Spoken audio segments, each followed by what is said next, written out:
Hey everybody, how you doing? So in today's tutorial, we're going to make a cute little bird ornament. Now for this one here, you can do it for Christmas. You can do it for any time of the year.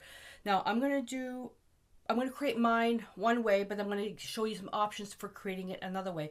And for create it for any time of the year, you just have to change up the colors. And even that, you may not even need to do. So let's go down to the table. I'm going to show you some supplies that I've done. I've already did some work ahead of time. So the base of this is going to be a piece of coroplast, and what it is, think of it as plastic cardboard. My friend Kathleen sent this to me, so I'm going to be using this. And what I did is I just drew out on a piece of music paper that my friend Cheryl sent to me. Thank you, by the way, Kathleen and Cheryl. So I just drew a little bird, and then what I did is I cut it out, put it on the piece of coroplast, drew a line, and then cut that out. It was a little bit more difficult cutting this with scissors. A knife is better, but if you are a young person, you may want to get an adult to help you with that. So this is a project great for young people as well, because you can do this on a bit of a larger scale or multiple pieces, and you can put them on the wall, and then you really want to get fancy on the twigs, put some battery powered lights. Look amazing. So we've got that set up, and I've got a little branch from the Bruce Trail. I've got that. I've got some eyelets. I'm not going to be doing this, the eyelet part, but I'm going to show you because mine's going to be right on my wreath, but you can do it any way you want. Products. I'm going to be using Decor Media White Gesso to prime the branch. Then I'm going to be using Decor Matte Metallics. This is soft silver to paint the branch. I'm going to be priming the paper with transparent yellow iron oxide because I want the music notes to show through. And then this is just basically an option. I'm going to be vintaging the edges, is that a word? With quinacridone burnt orange. This is the Decor Media Fluid Acrylics. And then I'm going to show you an option where you can do some splatter instead of with white, which would be for Christmas. You can splatter some burnt sienna, which would really age it. And then the the Decor matte medium to glue everything together. I just came back from a holiday and I was on a slow pace, and now I'm trying to get back into a fast pace, so bear with me. Typical supplies: scissors, palette knife, brush for edging, toothbrush for splattering if you want. You need a hole punch for the eyelets if you want. Some coordinating ribbon if you want. Again, this is the if you wants, is if you want to do it that way. And I've got my glue gun to adhere the birdie to the branch. I'm going to start off with what takes the longest to dry, and that's going to be the flippin' branch. So, oh, it would have helped if I would have had a brush. So I'm just going to use a little round brush without water. And I guess I could have did this ahead of time. And just going to put some gesso on here. Hope you guys have heard me say lots and lots of times that the drying part is the suckiest part. It's great if you can do multiple projects. That way you're not wasting time waiting for stuff to dry. When you're working with stuff like these branches and stuff like the plastic, you really shouldn't use a heat gun if at all possible, because you run the risk of burning stuff. So instead of a heat gun, a hair dryer on the lowest airflow setting and lowest temperature. If you use it at the regular airflow setting, it's going to blow everything away. And then the hair dryers aren't as hot, so for heat, they'll be less likely to burn, depending on the brand you're using. Less likely to burn. So I'll let that dry, and then I'll do the end part. And I didn't cover it completely. I left some parts unfinished, which is fine. And I'm going to cover that up, and I'm just going to pop that into some water, and we'll prime this. And I'm just doing everything on my palette paper. Now, for this part here, this is where you can choose whatever colors you want. Anything transparent on music paper, you can use notebook paper, like dictionary paper, anything with printed text. It doesn't matter. It's just the print on this just adds a little bit of interest. And I'm not priming it, otherwise it will cover everything up. So a little bit, I'm talking a speck of transparent yellow iron oxide. And again, I should have got a brush. Now this one I am going to dip into a little bit of water. Let's try that again. Oh, flat brush. Dip into a little bit of water. Oh, I may need a little bit more than that. All I want to do is stain the paper.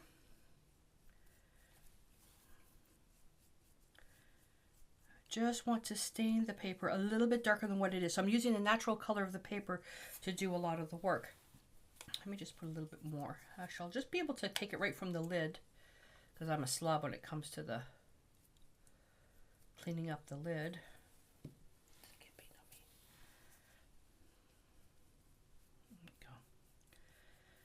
So that's that.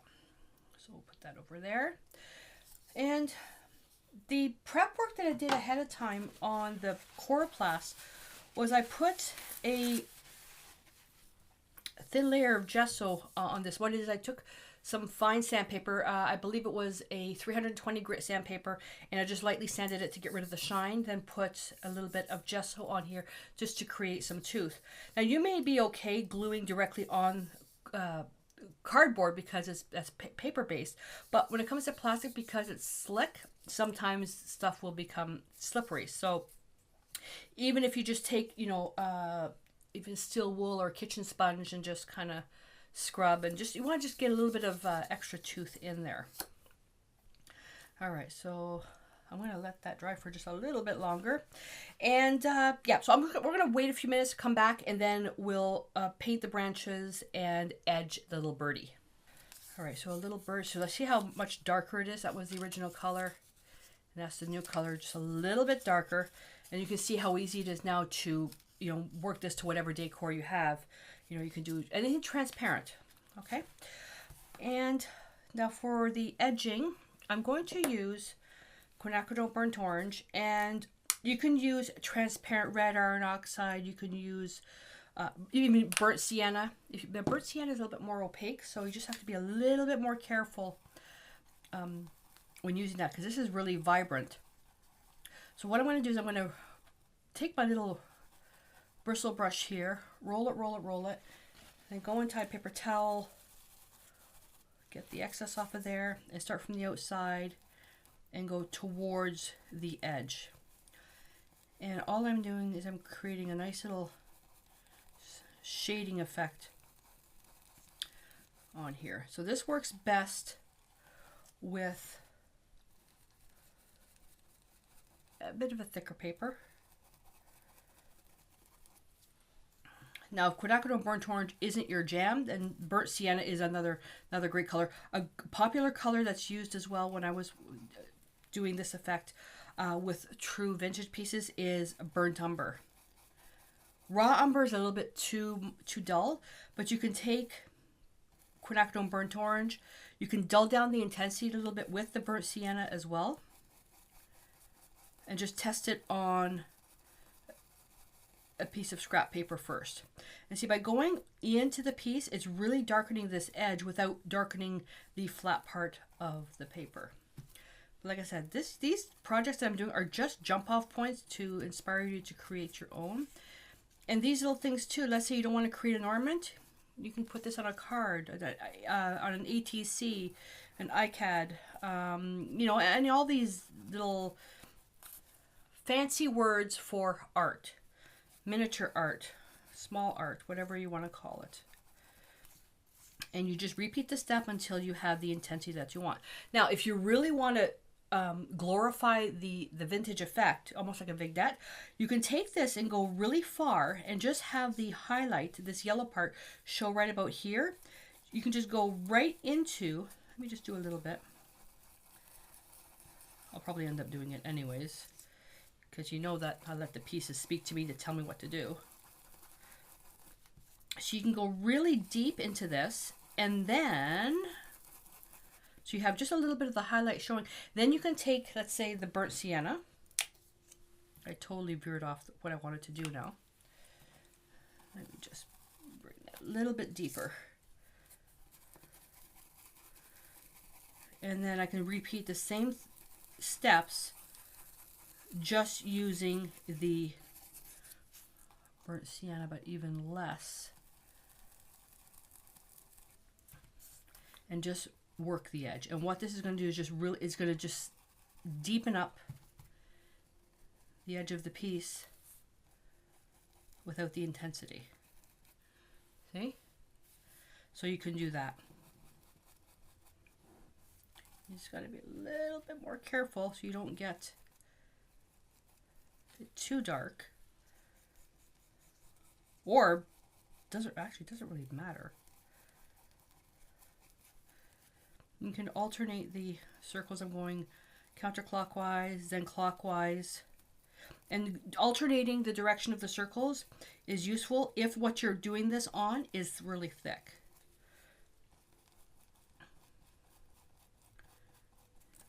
See?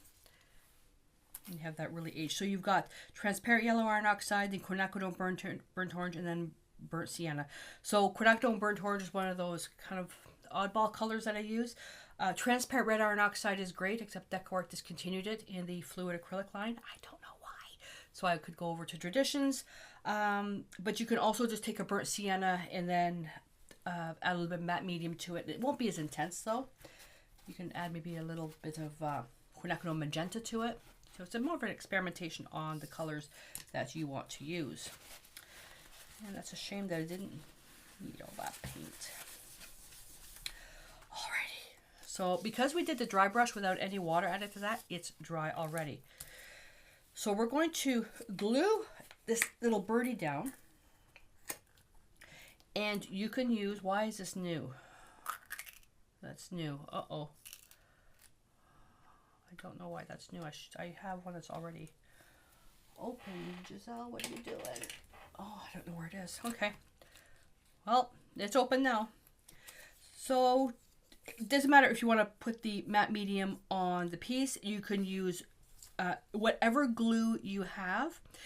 Now, if you're doing this as a wreath for your outside door, a good product to use is the it's on my, where's my head? Shelf. But everything's backwards on camera, somewhere over there. The decor decoupage medium for outdoor.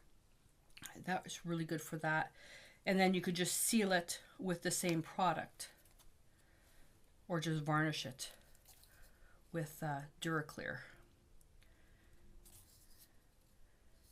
There we go. Now my cutting is a little bit, oh, she's stuck already. She's stuck already. Come on. Now that I've peeled it off, I'm going to have to put that back on. Because there's the gesso on here, there's really good adhesion. I'm on an angle so I don't get my head in the way. So let me just bear with me for a sec. So if my head gets in the way, I'm sorry.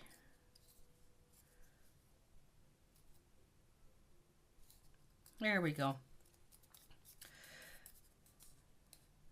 Now, let's pretend that when you cut you cut the paper a little bit short. Let me just squeeze this so I can replicate that. So, oops, I cut the paper a little bit short and a little bit of the white is showing through. And let's pretend that you can't cut the white cardboard. All you need to do is just go back with your brush and just put a little bit of paint on the cardboard, and that will help diffuse the white from showing on the outside of your birdie.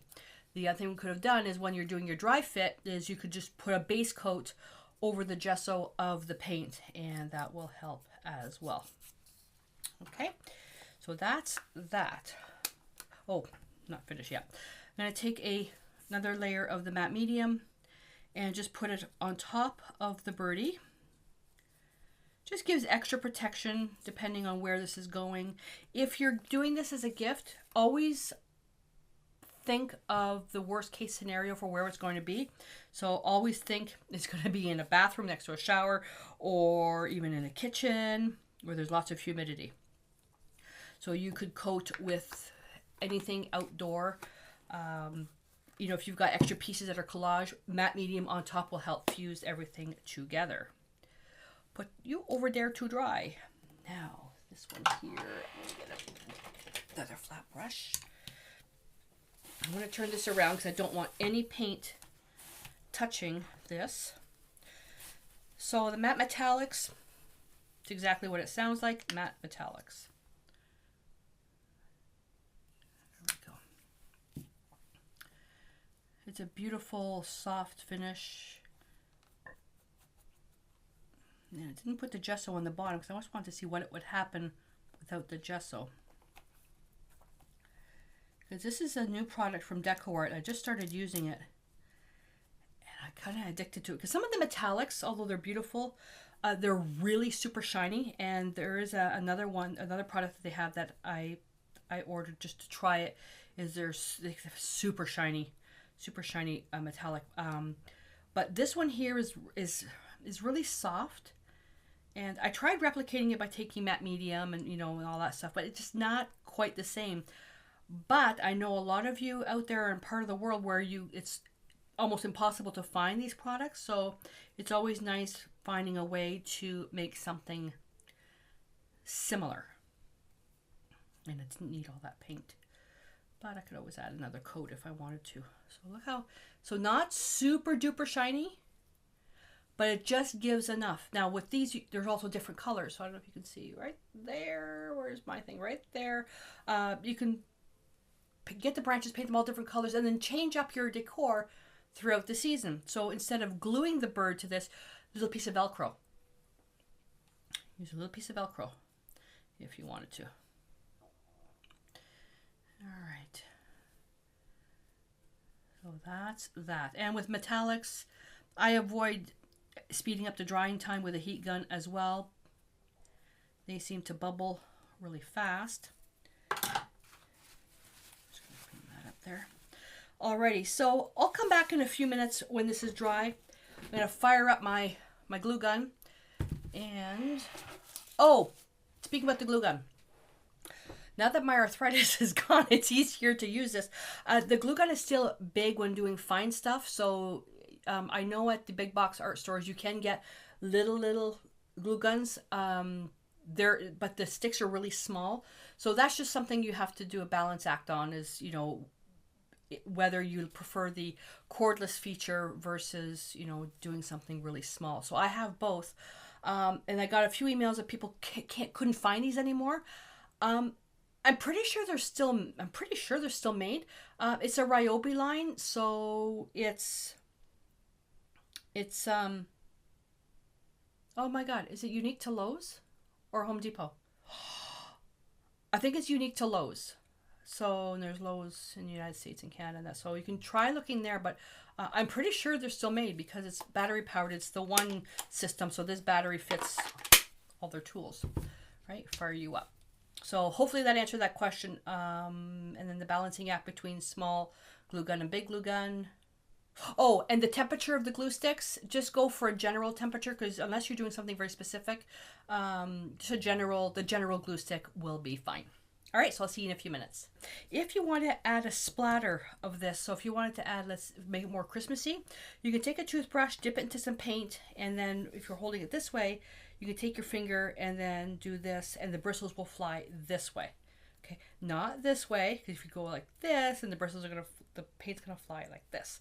So you would just do that. You can also use a brush, and you can do this with the brush, or like that. Colors is completely up to you. You could use white for snow, silver, whatever, doesn't matter. Now, if you wanted to hang this up before gluing it to the branch, you could take a punch and punch a hole, and then put an eyelet, and then you can take a coordinating ribbon. So this is rose gold, so this is coordinating to my piece, and I could just tie a ribbon to it if I wanted to hang it on a tree or a different type of wreath. I'm not going to, because mine's going to be where I can just stick it inside. And I'm going to dry fit first, so I'm thinking of putting this more on the lower right side, so I want to be able to tuck it in like that, branches towards the outside of the wreath. That's just the way I want to do it. And I'm thinking of something like that. I mean, you can do it really any way you want, but I'm thinking like that because it just fits quite nicely. I'm going to flip it over, see where the points of contact are, here and here. Okay, so let me just get right there, and this whole piece right here. All right, so that's where the glue is going to go. Make sure that sets right. Yeah. So I'm just going to put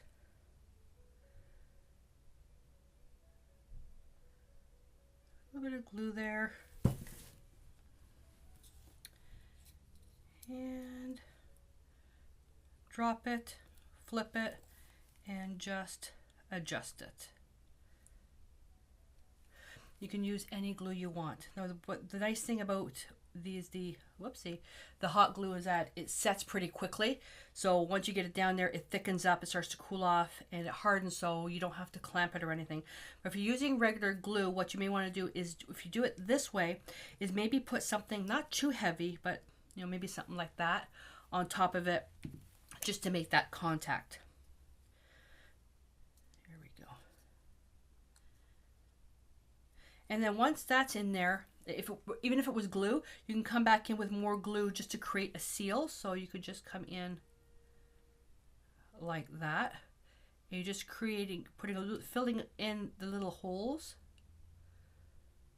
and even maybe go over. And this is useful if your piece is going to be exposed to the elements. Okay, so really what you're doing is just creating a seal and then putting some glue on top, because it connects the glue on both sides of the branch with a skin on top. That's just an option for really, really good contact. And that's it. It's finished. So now it's ready to be tucked in to the wreath, or if you had the eyelid in there with the ribbon, it's ready to be hung up wherever you want. Very simple. You can further push this.